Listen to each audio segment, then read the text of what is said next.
নমস্কাৰ বন্ধুসকল, প্ৰাঞ্জল এডুকেশ্যনৰ অন্য এটা ভিডিঅ'লৈ আপোনালোকক স্বাগতম জনাইছোঁ। এইটো এটা নতুন সিৰিজ মই আৰম্ভণি কৰিছোঁ আজিৰ পৰা।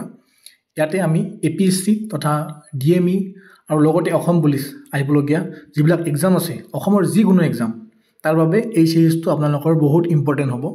ইয়াতে আমি একদম বেছিকৈ পৰা পাৰিম। আজি আমি লৈছোঁ প্ৰথমতে origin name of the Assam. ঠিক আছে, একদম বেছিকৈ পৰা আমি আৰম্ভণি কৰিম। যেহেতু ইংলিছত আছে, ইংলিছৰ পৰা যিবিলাকে অলপ অসুবিধা পায় বুজিবলৈ, তেওঁলোকক মই অসমীয়াটো বুজাম। ঠিক আছে, চ' প্লিজ ভিডিঅ'টো লাইক, শ্বেয়াৰ এণ্ড ছাবস্ক্ৰাইব কৰিব, আৰু যদি কিবা বুজি নাপায় তেওঁলোকে সুধিব। চ' আমি আৰম্ভণি কৰিম এতিয়া।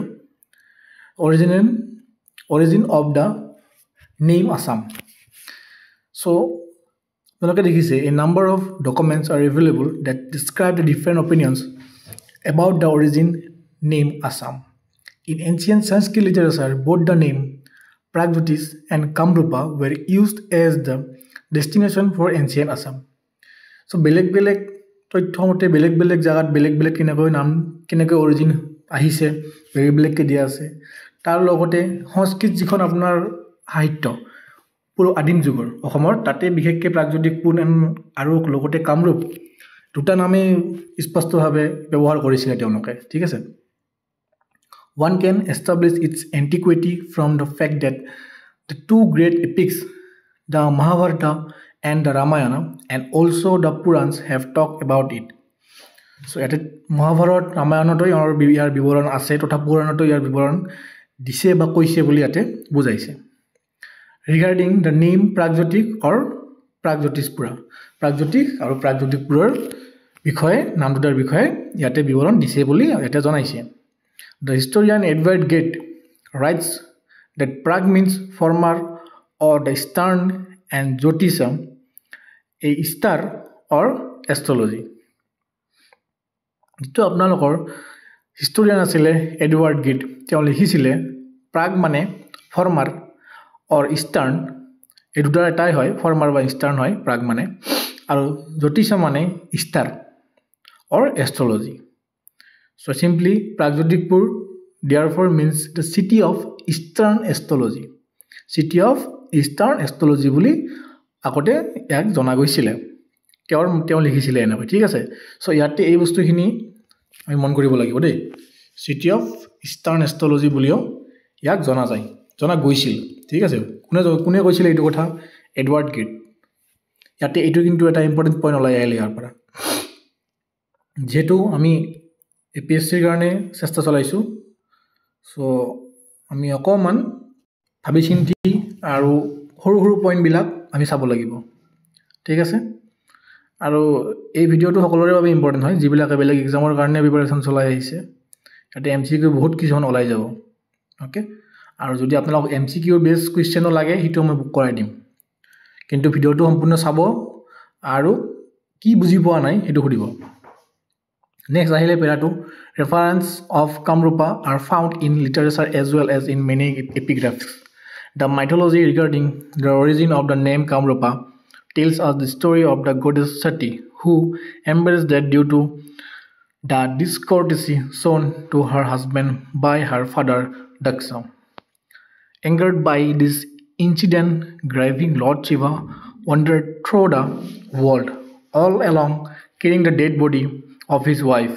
In order to stop this, Vishnu used his weapon Sakra to cut the body into pieces, while started falling at different places.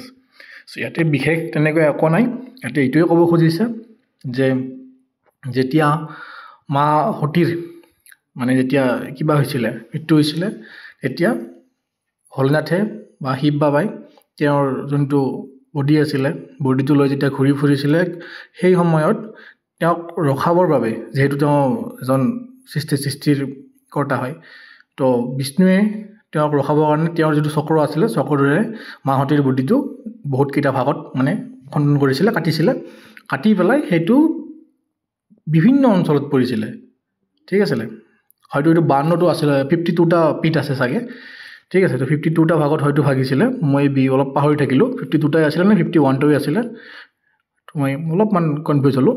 ঠিক আছে, চ' নেক্সট আছে, চ' ইয়াতে বাছ এইটোৱে অলপ চক্ৰৰে কাটিছিলে। ঠিক আছে, বাস এইখিনিয়ে আৰু নেক্সট আমি যাম এতিয়া considered to be the sacred according to the Hindu mythology. One such piece fell on the Nilachal hills near Guwahati and this sacred place named to be known as Kamakya. So ইয়াতে এটা পিছ পৰিছিলে সেইটো এটা কামাখ্যা বুলি জনা যায় মাহতিৰ oni ইয়াতে পৰিছিল বুলি আমি জানিবলৈ পাওঁ ঠিক আছে So next আহিলে Kamdev succeeded in his mission but this inner Shiva he burned Kamdev to assist with his third eye. So Kamdevok শিৱে তেওঁৰ যোনটো 3 নম্বৰ চকু আছিল হেতুৰে তেওঁ ভস্ম কৰি দিছিল যেটো আমি পঢ়িছিল আগতে ঠিক আছে কামদেৱক শিৱে ভস্ম কৰিছিল তাৰ পিছত কামদেৱৰ পত্নী ৰতি দেৱীয়ে আহি কাকতি মিনতিত তেওঁ পুনৰ জীৱন ঘূৰাই পাইছিল বুলি আমি আগতে পঢ়িছিল So it is how Kamdev eventually regained his original form here and from then onward the place came to be known as the Kamrupa. আচ্ছা এই কাৰণেও কামৰূপৰ নামটো আহিছে বুলি এটা জনাইছে কামদেৱে যেহেতু পুনৰ জীৱন ঘূৰাই পাইছিল নতুন ৰূপ এটা পাইছিল সেইখিনি ঠাইত সেইকাৰণে কামৰূপ বুলি জনা যায় for the Kama regain his rupa for or form এইটো মুখতেই আছে ইয়াতে ঠিক আছে সব এইখিনিলৈকে আমি বুজিলো নেক্সট আমি last পেৰাগ্ৰাফটো বুজিম The Ahom entered Assam fully assimilated and ruled it for nearly 600 years. Ahome kiman bachor rajotto korisile Ahomot 600 bachor. The period of Ahom rule is a glorious chapter in the history of Assam. The Ahom dynasty was established by Sukafa. Salung Sukafai it was established korisile. Ami hokole janu bhalke. A son prince of Mongmao to opera hisile Mongmao opera came to Assam after crossing the Patkai mountains. আমি হওঁতে পঢ়িছিলো সালং সুকাফাই পাটকাই পৰ্বতমালা পাৰ কৰি পেলাই মংমাওৰ পৰা অসমলৈ আহিছিল It is between the 13th and 19th century that several tribal communities also came into Assam তো 13 শতিকাৰ পৰা 19 শতিকালৈকে বহুত ট্ৰাইবেল কমিউনিটি অসমলৈ আহিছে তাৰে ভিতৰত কিছুমান হল আপোনাৰ Kachari Chutia and Koch were the prominent tribal groups that were found in the medieval times of Assam The name of Ahom or Assam was probably given by the Ahoms who came to Assam in 1228 AD. So ইয়াতে আহমৰ কথা কৈছে যে আহমকলে অসমত অহাৰ বাবে ইয়াৰ নামটো অসম দিছিলে তেওঁলোকে 1228 তেওঁলোকে যেতিয়া আহিছিল এই বিষয়ে কৈছে ইয়াতে The rule of this dynasty ended with the Burmese invasion of Assam and the subsequent annexation by the British East India Company. Following the Treaty of Yandabu in 1826, the British Emperor took charge of the state and thus began the colonial era of Assam. Even though the origin of the word Assam is ambiguous, but it is believed that the modern name Assam is itself an annihilation during the British colonialism. The British used word Assam for the territory that come under Kamrup.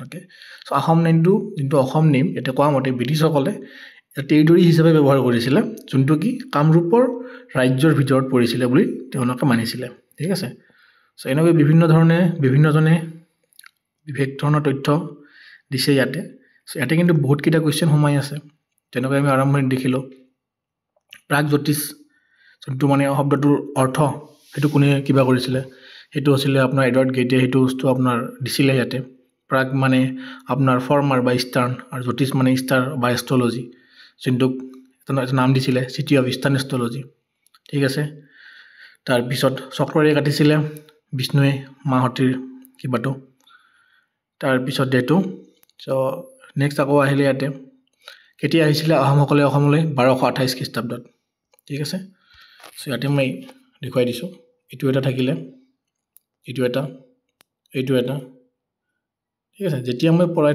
থাকো তেতিয়া এইবিলাক লিখি লব আপোনালোকে ঠিক আছে যেহেতু APS-C কাৰণে আমি পঢ়ি আছো সো এপিএসসি অলপ আমি বহলভাৱে স্পষ্টভাৱে পঢ়িব লাগিব লগতে বেলেগ এক্সামৰ বাবেও এইটো সহায়ক হ'ব ঠিক আছে সো ইয়াৰ বাহিৰেও যদি কিবা সুধিব লগা থাকে বা বুজি নাপায় তো আপোনালোকে সুধিব পাৰে ঠিক আছে